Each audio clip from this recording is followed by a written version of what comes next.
Ladies and gentlemen, let me tell you a little bit about David Kurtzall. David fancies himself a pretty good fighter. Okay? And as a result, he is going to jump into the ring against Sugar Shane Mosley. And this fight is going to happen on July the 25th in London, in England. So, whenever you're watching this review, the fight may have already happened or may be coming up shortly. Why do I even mention this? Because you hear an awful lot about fighters who will go from the ring and make their way into movies. You could probably rattle off 3 or 4 names right now as I mentioned that.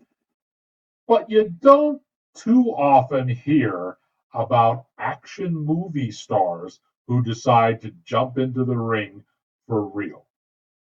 Good old David is opting to do that, and he is the star of tonight's lesson plan as cinematic class is about to begin. And your professor is in.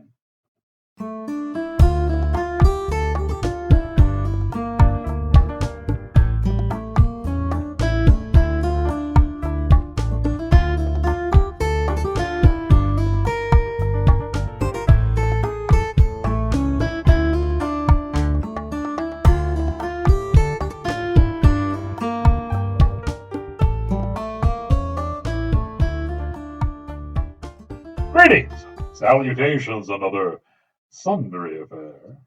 I am your cinematic professor and purveyor of truth in movies. And the truth is, this should be not only an interesting fight, but interesting to see what happens. I got to tell you that as someone who certainly looks out and watches for fight sequences, you'll notice that in this movie, which is basically a schlocky action flick, and it comes from the folks at One Tree Entertainment. Um, the fight scenes are a little bit repetitious. Okay, so David has some really neat moves that he likes to go to and repeat. And I mention that because not only is he the star of this movie, but he is the person who did the fight choreography and stunts for it as well. So if Sugar Shay and Mosley watches this movie, he'll have a few of David's favorite techniques already logged and can maybe get a counter thing to go with them. Okay, so let's break this down for you and tell you what's happening. Hanson is played by Krista Hiddens, and boy, she's really trying. She truly, truly is. She wants to be uh, recognized as a full-fledged police officer. Nobody takes her seriously, basically because she's a phone turkey. She sits at the desk and answers the call and then sends the real officers out to do the crime busting. And try as she may, she is not able to win over the chief, who is played by Michael Paré, into letting her show her wares, if you will, as a bona fide police officer. And amidst all this, she's trying to raise a young boy. We never see her husband, so once again, we get the old adage of the single mother raising a child, which floods in with, well, what happened to the husband? How bad of a bitch was she that she has no husband anymore, right? Okay. So that aside, toss that out the window. Well, finally, she does get her break. They need to transport a prisoner to an island. And in order to do that, the police officer who runs the ferry must have taken a course in water police activity, whatever. And good old Hanson is the only one who has taken the course and passed it in the department. So she needs to now, our convict is Bennett, who is played by David Kurtzall. And Bennett is a hitman for the mob who has been captured. Okay, this is a bad dude, somebody who kills because he gets paid to kill people and paid handsomely for it. All right. So, despite all the trepidation about sending Hanson out on the assignment, they're really trapped. She's the only one who can do this with the certification, and so she becomes. Now, when the ferry arrives on the shore, we find out there's been a riot inside the prison. The prisoners have escaped and pretty much taken over the island and killed most of the guards. Boy, this is getting complicated already now, right? On the island is also, they've taken hostage a nurse, Barbara, who was played by Mia Sidney. And, wow, until Hanson arrives, she's the only woman on an island with convicts. So Barbara's not going to fare very well in this scenario. And certainly Hanson is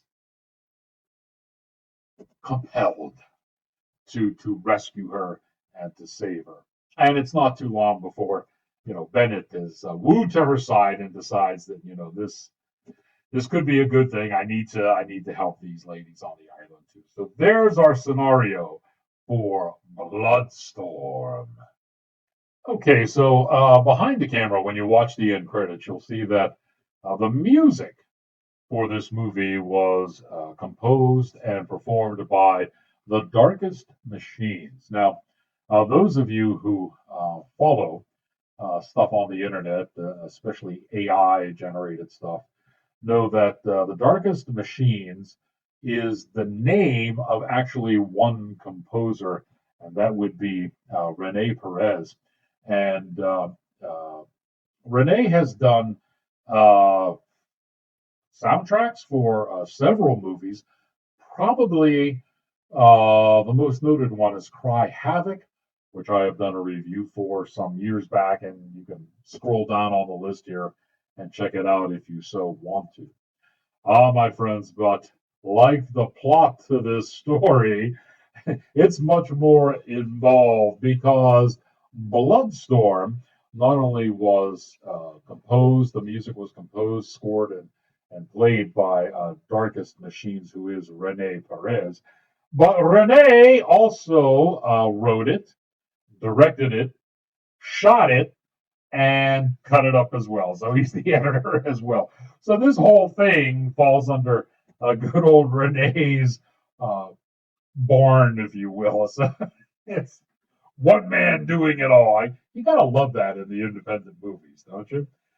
He did let, as I said in the teaser intro, he did let David do the choreography, and you pick up things like that. Martial arts stars who are worth their salt will go out of their way to try to make each fight scene unique. Okay?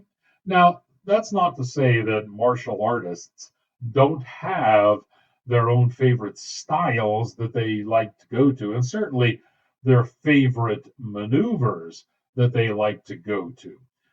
However, you don't want to show the same move in every fight because that's kind of a tell, all right?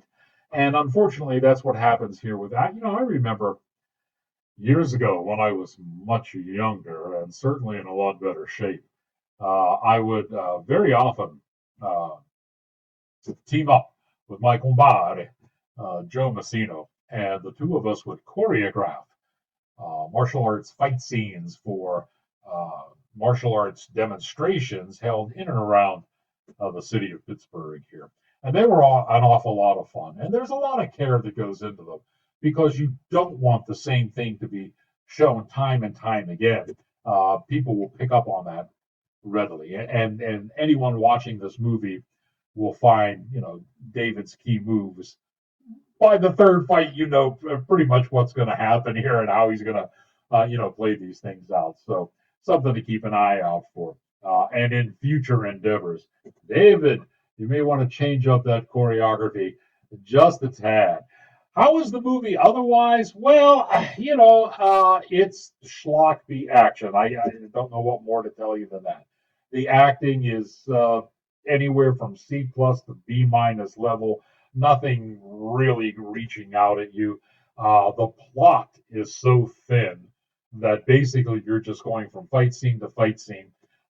There are rather, situations where it's static. Okay, and what I mean by that is there's one scene where the police first land on the island, and they're facing off against the convicts who have taken the guards' guns, and people are shooting at each other, and nobody's. They're standing out in the open, going, and you're like, you're on an island. There's rocks. There's trees. Did it ever occur to any of you it might be good to take cover and then shoot at people? No, they're just out in front of each other, just popping off, trying to see, who can hit what.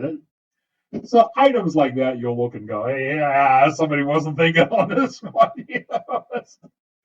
But if you're just looking for a whole bunch of fun for 90 minutes, and if you want to see David fight and know what he's bringing into the ring when he goes against Mosley on July 25th, then this movie might have something for you. We're going to give it about a C, C minus as far as cinematic technique is concerned. And now that you have learned what you have learned, here ended your listen.